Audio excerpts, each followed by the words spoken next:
지금 전 세계가 발칵 뒤집혔습니다. 대한민국 동해 해상에서 북한 고속정 세척이 정체불명의 헬기에 쫓겨 도망쳤는데요. 일본은 즉시 자기들의 스텔스 공격 헬기라며 호언장담하며 성명 발표를 했습니다. 하지만 뭔가 수상함을 느낀 미국 백악관이 직접 조사에 나섰고 충격적인 진실이 드러났습니다. 조사 결과 일본의 스텔스 헬기는 존재하지도 않았고 실제 주인공은 전혀 다른 나라였습니다. 도대체 그 정체불명의 유령은 누가 만든 걸까요? 왜 일본은 가증스럽게도 거짓말을 했을까요? 그 천인공노할 이야기 지금 바로 시작하겠습니다. 안녕하세요.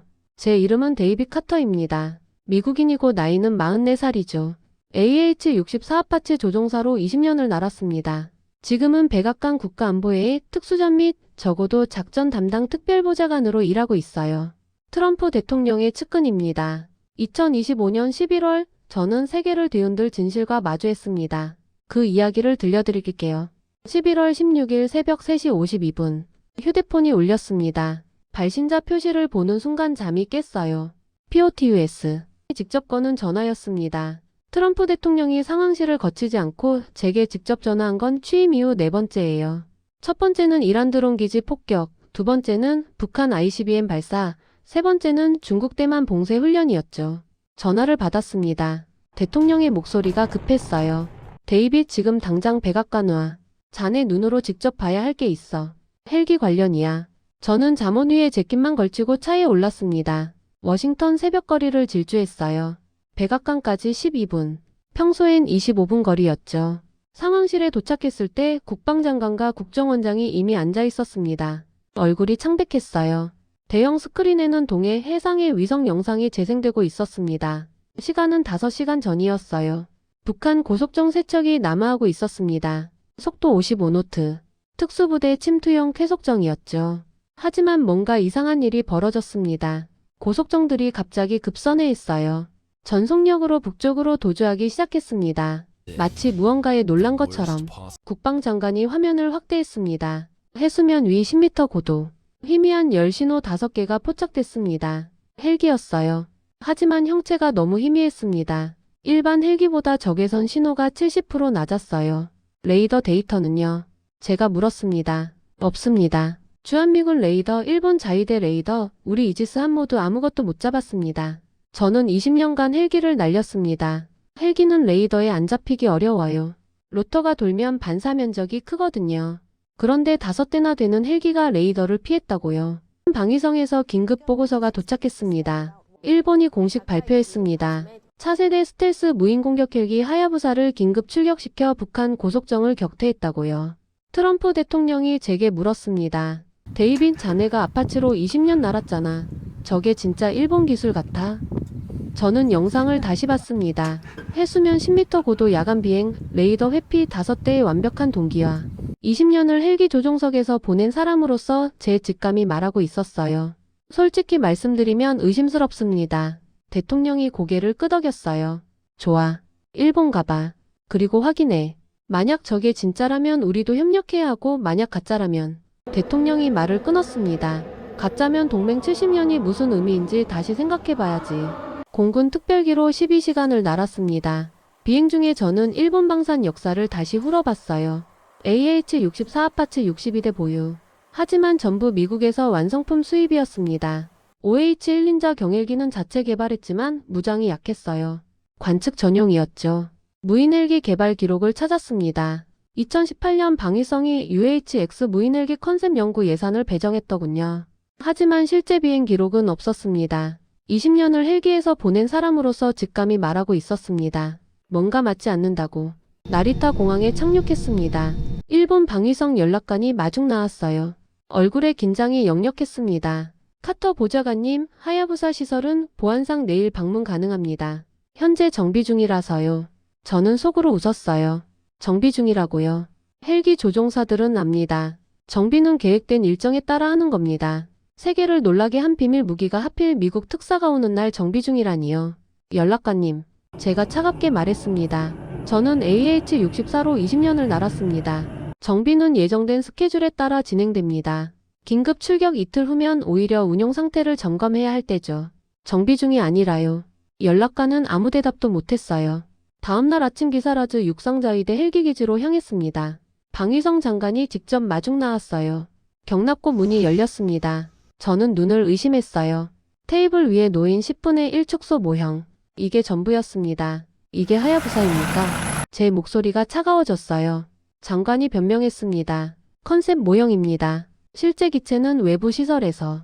장관님, 저는 장관을 똑바로 봤습니다. 저는 20년간 헬기를 날렸습니다. 그래서 압니다. 헬기는 거짓말을 못한다는 걸요. 로터가 돌면 소음이 나고 다운워시가 생기고 먼지가 날립니다. 실제 기체가 없는 거 맞죠? 그때 한 일본 자위대 조종사가 나타났습니다. 계급장은 3등육자 소령이었어요.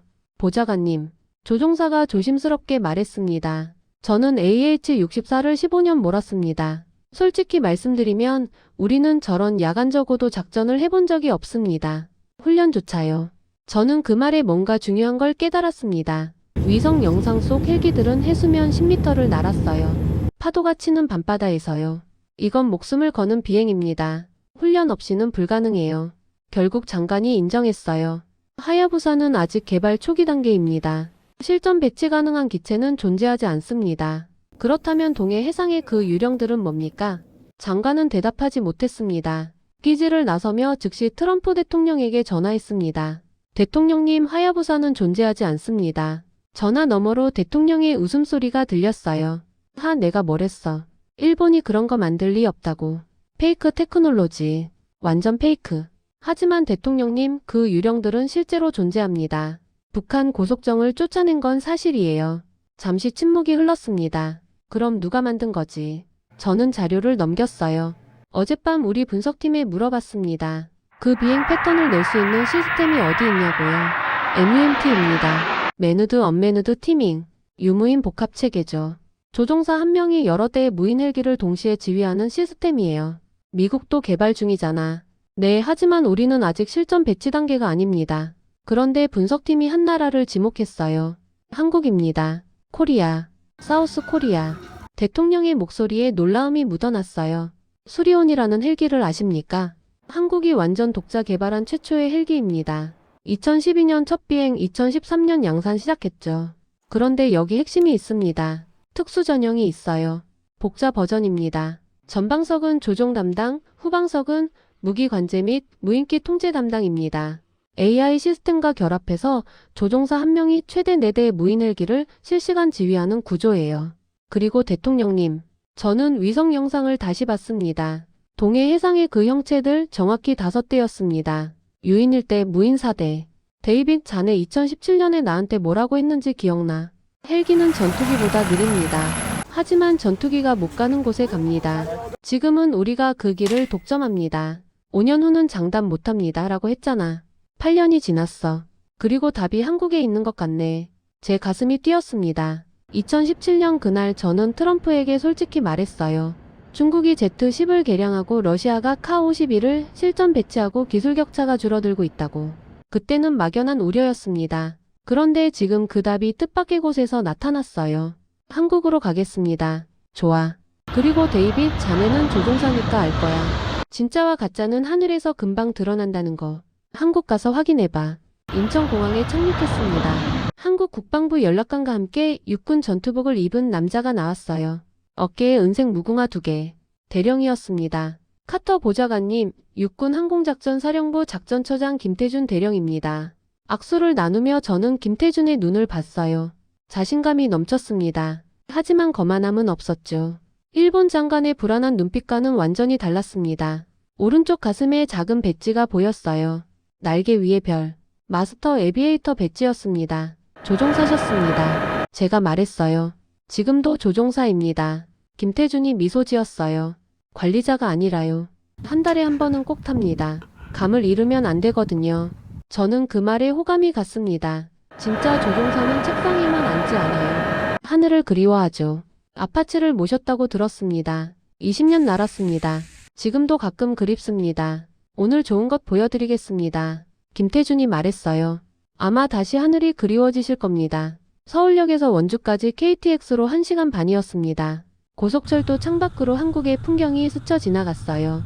산과 들판, 그리고 곳곳에 보이는 아파트 단지들.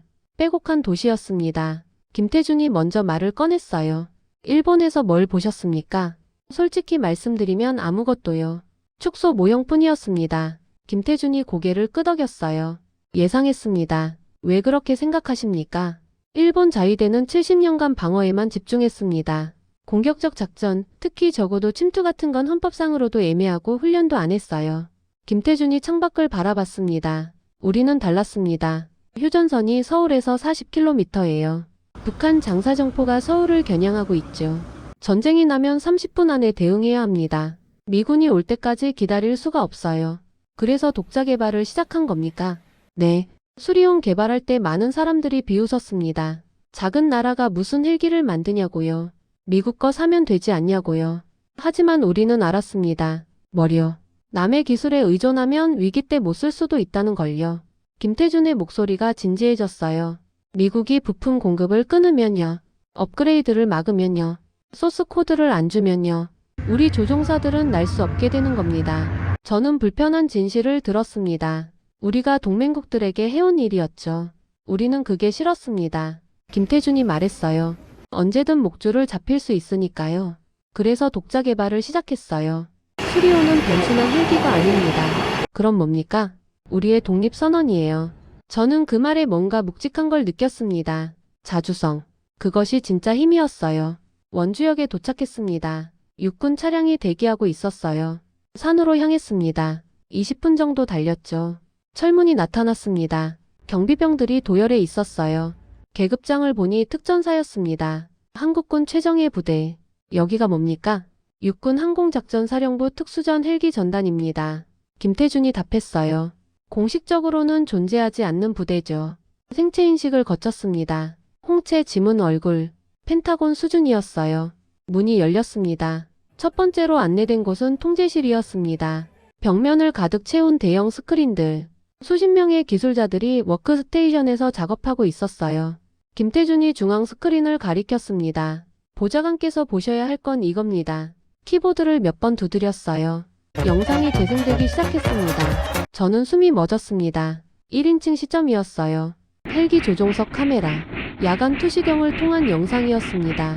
초록색 세상. 창밖으로 북한 고속정이 보였어요. 거리가 가까웠습니다. 300m. 너무 가까웠어요. 그리고 HUD에 표시되는 4개의 아이콘. 독수리 X15, 25, 35, 45. 각 아이콘 옆에 고도, 속도, 연료, 무장 상태가 실시간으로 표시됐습니다. 이건 제 목소리가 떨렸어요. 우리 애들이 찍은 겁니다. 김태준이 담담하게 말했습니다. 사흘 전 북한 고속정 쫓아낸 거. 우리 기체입니다. 화면 속에서 음성이 들렸습니다. 한국어였지만 이해할 수 있었어요. 교신 톤이 똑같으니까요. 독수리 편대의 박스 포메이션. 독수리 1 좌측 배치. 독수리 2 우측 배치. 독수리 3 상공 업무. 독수리 4 후방 차단. 4대의 무인 헬기가 순식간에 움직였습니다. 고속정을 사방에서 포위하는 대형. 완성시간 1.7초. 영상이 끝났습니다. 저는 한동안 말을 잃었습니다. 이건 결정적 증거였어요. 일본이 아니었습니다. 한국이었어요. 통제실을 나와 긴 복도를 지났습니다. 엘리베이터로 지하 2층까지 내려갔어요. 거대한 철문 앞에 섰습니다. 두께가 30cm는 되어 보였어요. 여기서부터는 미국 대통령의 특사로서가 아니라 개인 자격으로 보시는 겁니다. 김태준이 말했어요. 이 안에 있는 것은 공식적으로 존재하지 않습니다. 철문이 천천히 열렸습니다. 저는 안으로 들어갔습니다. 지하 경납고였어요. 규모가 상상을 초월했습니다. 농구장 2개는 들어갈 크기. 천장 높이만 해도 12m. 그리고 중앙에 제 심장이 빨리 뛰기 시작했습니다. 수리온 특수 전용 한 대. 검은색과 녹색이 섞인 위장 도장. 기수의 작은 글씨로 그림자 1. 그 주위를 둘러싼 검은 헬기 4대. 크기가 작았습니다. 수리온의 절반 정도. 무인이었죠. 천천히 다가갔습니다. 가까이서 보니 더 놀라웠어요. 날개 아래 무장 장착점. 30mm 기관포, 70mm 로켓포드, 헬파이어 미사일. 독수리 X입니다. 김태준이 자랑스럽게 말했어요. 스텔스 무인 공격 헬기. 레이더 반사 면적 일반 헬기의 30% 수준. AI 자율비행 시스템 탑재. 하지만 혼자 날지 않습니다. 김태준이 중앙에 수리온을 가리켰어요. 저게 핵심입니다. 유무인 복합. 저는 수리온에 다가갔습니다. 복자형이었어요. 전방석 계기판은 일반 헬기와 비슷했습니다. 하지만 후방석은 달랐어요. 들여다봤습니다. 완전히 다른 구성이었어요. 4개의 대형 터치스크린이 좌우로 배치되어 있었습니다. 무인기 관제 시스템. 조종사 1명이 4대를 동시에 통제합니까? 정확합니다. AI가 세부 비행을 담당하고 조종사는 전략적 지휘를 합니다. 조종사는 지휘관이고 독수리 X는 그의 팔과 다리인 거죠. 이건 저는 숨을 깊이 들이쉬었어요. 세계 어디에도 없는 기술 아닙니까? 가격은 어느 정도입니까? AH-64의 아파치 가디언 한 대 값으로 이 편대 전체를 운용할 수 있습니다. 뭐라고요? 저는 귀를 의심했어요. 아파치가 약 5천만 달러죠. 그 돈이면 수리온 특수 전용 한 대, 독수리 X 4대, 지상 관제 시스템, 정비 장비까지 다 갖출 수 있습니다. 저는 정신이 아찔했어요. 이건 단순한 무기가 아니었습니다. 게임 체인저였죠. 다음날 아침 김태준이 제안했습니다. 보좌관님은 아파치를 모셨다고 들었습니다. 20년 날았습니다. 지금도 가끔 그립습니다. 그럼 오늘 특별한 제안이 있습니다. 김태준이 미소 지었어요. 우리 수리온 후방석에 직접 타보시겠습니까? 물론 조종은 우리가 하지만 무인기 4대를 통제하는 걸 직접 느껴보실 수 있습니다. 제 심장이 뛰기 시작했어요. 조종사는 은퇴해도 조종사입니다. 하늘에 대한 갈증은 사라지지 않죠. 언제 출격합니까? 1시간 후 저는 비행복을 입고 있었습니다. 3년 만이었어요. 녹색 비행복. 낡은 친구를 다시 만난 기분이었습니다.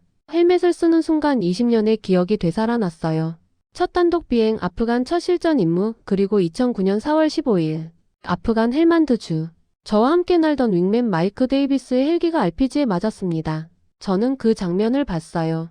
연기가 피어오르고 루터가 박살나고 추락하는 걸. 저는 혼자 돌아왔습니다. 마이크는 못 돌아왔어요. 그날 이후 저는 깨달았습니다. 헬기는 전투기보다 취약하다는 걸요. 한 방이면 끝이라는 걸요. 그래서 혼자 날면 안 된다는 걸요. 손이 떨렸습니다. 흥분인지 긴장인지 알 수 없었어요. 원주 공군기지 헬기 착륙장으로 향했습니다. 수리온이 대기하고 있었어요. 전방석에는 이준호 대위가 이미 탑승해 있었습니다. 저는 사다리를 올라 후방석에 올랐습니다. 캐노피가 닫혔습니다. 밀폐된 공간. 하지만 답답하지 않았습니다. 오히려 집 같았어요. 20년간 제가 가장 편안했던 곳. 준비되셨습니까? 전방석에 이준호가 물었어요. 레디 투고. 엔진이 시동을 걸었습니다. 모터가 들기 시작했어요. 특유의 덕덕덕 소리. 천천히 떠올랐습니다. 바퀴가 지면을 떠나는 순간의 그 느낌. 3년 만에 다시 느꼈습니다. 산 능선을 따라 비행했습니다. 고도를 더 낮췄어요. 10m. 나무가 스쳐 지나갔습니다. 바람이 기체를 흔들었어요. 적어도 비행은 위험합니다. 이준호가 말했어요. 하지만 레이더에 안 잡힙니다. 지형에 묻히거든요. 계곡으로 들어갔습니다. 양쪽이 절벽이었어요. 좁았습니다. 날개가 절벽에 닿을 것 같았어요. 전투기는 여기 못 들어옵니다. 이준호가 웃었어요. 너무 빠르니까요. 우리만 할 수 있습니다. 해질녘이 되었습니다. 하늘이 주황색으로 물들었어요. 이제 MUMT 시스템을 넘겨드리겠습니다. 제 앞 계기판이 활성화됐어요. 4개의 아이콘이 나타났습니다. 독수리 X 1호부터 4호. 중앙에 나타난 전술 맵. 5개의 점. 하나는 우리, 나머지 넷은 무인기. 왼쪽 터치스크린으로 대형 지정하시면 됩니다. 저는 조심스럽게 화면을 터치했어요. 델타 포메이션을 선택했습니다. 순간 4대의 무인기가 움직였습니다. 창밖으로 보였어요. 사방에서 모여들었습니다. 삼각 대형. 완성시간 1.4초. 완벽한 동기화였어요. 세상에. 저는 AH-64로 수백 번의 임무를 수행했습니다. 하지만 지금 저는 혼자가 아니었어요. 4대의 동료가 함께 날고 있었습니다. 밤이 되었습니다. 완전한 어둠. 나이트 비전을 내렸어요. 세상이 초록색으로 바뀌었습니다. 불빛 하나 없이 날았습니다. 고도 10m. 시속 180km. 나뭇가지가 캐노피를 스쳤습니다. 딱딱 소리가 났어요. 심장이 빨리 뛰었습니다. 협공 패턴을 선택했습니다. 1호와 2호가 좌우로 벌어졌어요. 3호와 4호는 상하로 움직였습니다. 전방 송전탑. 이준호가 말했어요. 화면에 장애물 경고가 떴습니다. 하지만 4대의 독수리 X가 알아서 움직였어요. 둘은 위로, 둘은 아래로. 0.8초 만에 판단하고 회피했습니다. 동해로 향했습니다. 바다가 보였어요. 고도를 5m로 낮췄습니다. 파도가 정말 가까웠어요. 가상 고속정 발견. 이준호가 말했어요. 저는 박스 포메이션을 지시했습니다. 4대가 순식간에 표적을 포위했어요. 50분간의 비행이 끝났습니다. 캐노피가 열렸습니다. 밤바람이 쏟아졌어요. 저는 헬멧을 벗고 하늘을 올려다봤습니다.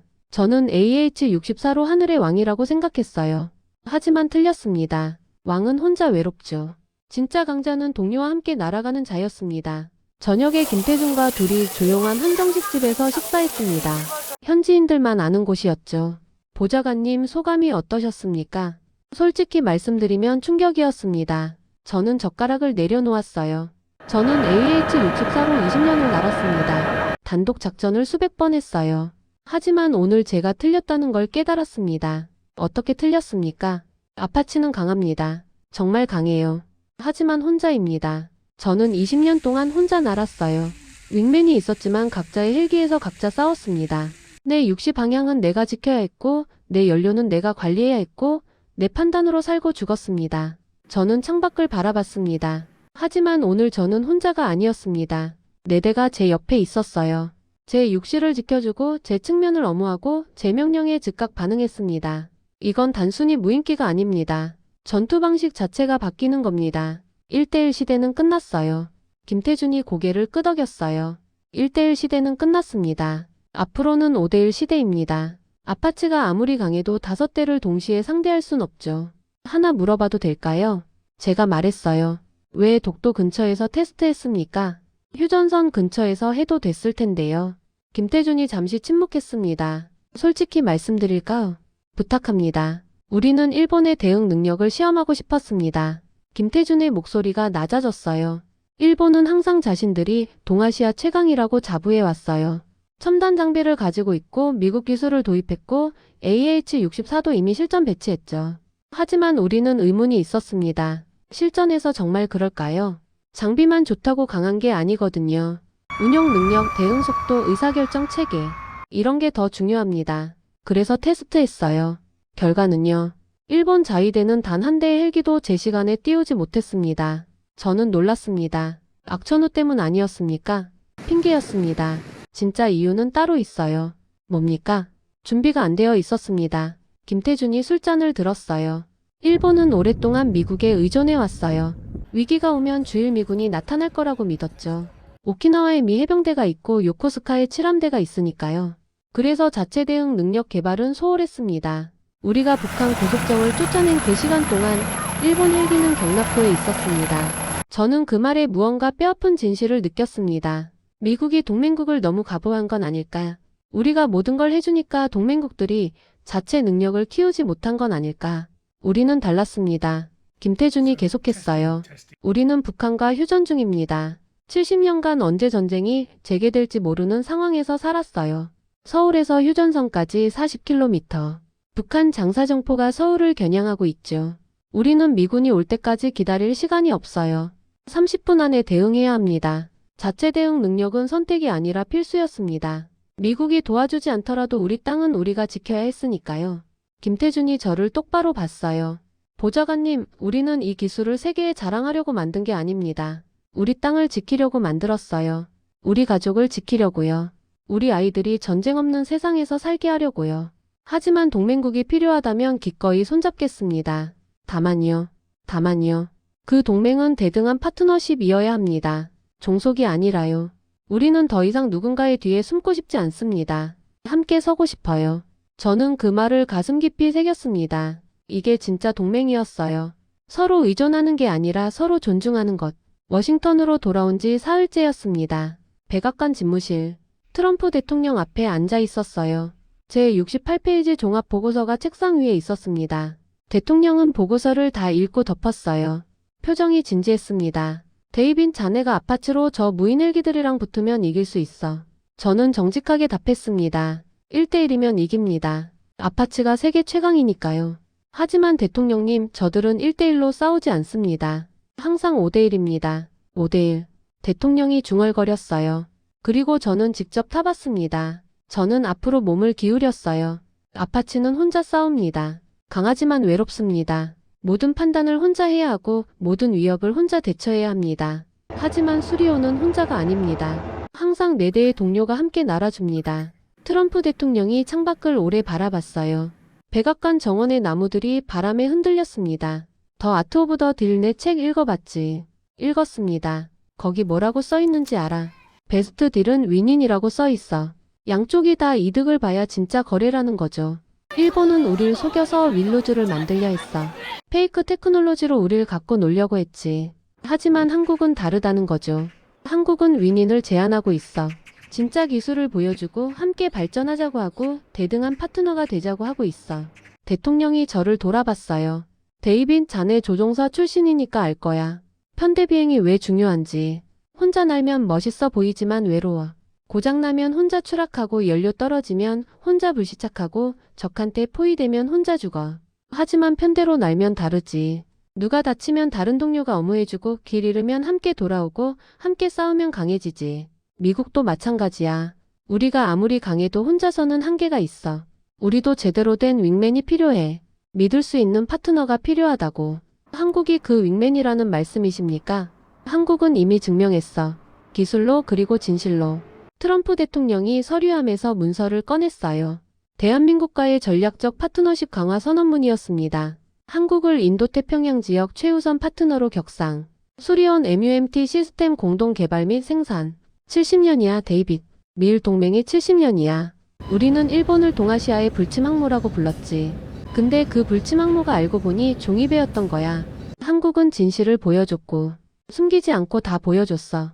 일주일 후 비밀 영상회의였습니다. 대형 스크린에 한국 측이 연결되어 있었어요. 김태준이 보였습니다. 트럼프 대통령이 먼저 입을 열었어요. 솔직히 말씀드리죠. 저는 한국을 과소평가하고 있었습니다. 하지만 틀렸습니다. 한국 측이 담담하게 답했습니다. 많은 분들이 그러셨죠. 하지만 우리는 개의치 않습니다. 왜요? 과소평가는 우리의 기회였기 때문입니다. 김태준이 말했어요. 누구도 주목하지 않을 때 우리는 조용히 준비했어요. 트럼프 대통령이 크게 웃었어요. 퍼펙트. 그게 진짜 딜이지. 콰이어 프레퍼레이션 라우드 리절츠. 조용히 준비하고 시끄럽게 결과로 보여주는 거. 며칠 후 도쿄에서 뉴스가 터졌습니다. 일본 다카이치 총리가 긴급 기자회견을 열었어요. 하야부사 사건에 대해 깊이 유감을 표합니다. 하지만 이미 늦었습니다. 미일 정상회담은 무기한 연기되었어요. 한미 비밀 협의는 가속화됐어요. 동아시아 판이 바뀌고 있었습니다. 2025년 12월 1일 CNN 속보가 떴습니다. 한미 차세대 무인 헬기 공동 개발 합의. 수리온 MUMT 시스템 미 육군 도입 검토 시작. 저는 그 뉴스를 보며 원주의 하늘을 떠올렸습니다. 수리온 후방석에 앉아 4대의 독수리 X를 움직이던 그 50분. 하늘 위에서 혼자가 아니었던 그 순간. 저는 데이빗 카터입니다. 백악관 국가안보회의 특수전 및 적어도 작전 담당 특별보좌관. 전직 AH-64 아파치 조종사. 그리고 유령의 진실을 처음으로 목격한 미국인입니다. 2017년 포트 러커 기지에서 저는 트럼프 대통령에게 말했어요. 헬기는 전투기보다 느립니다. 하지만 전투기가 못 가는 곳에 갑니다. 지금은 우리가 그 길을 독점합니다. 5년 후는 장담 못합니다. 2025년 원주에서 답을 찾았습니다. 답은 조용히 준비하는 자들에게 있었어요. 세계가 주목하지 않을 때 묵묵히 연구하던 사람들. 과소평가를 기회로 만든 사람들. 자기 땅을 스스로 지키려던 사람들. 저는 20년간 혼자 날았습니다. 아파치 조종석에서. 모든 결정을 혼자 했고 모든 책임을 혼자 졌어요. 하지만 원주에서 저는 함께 나는 법을 배웠습니다. 지휘하는 법을 배웠어요. 혼자 강한 게 아니라 함께 강해지는 법을요.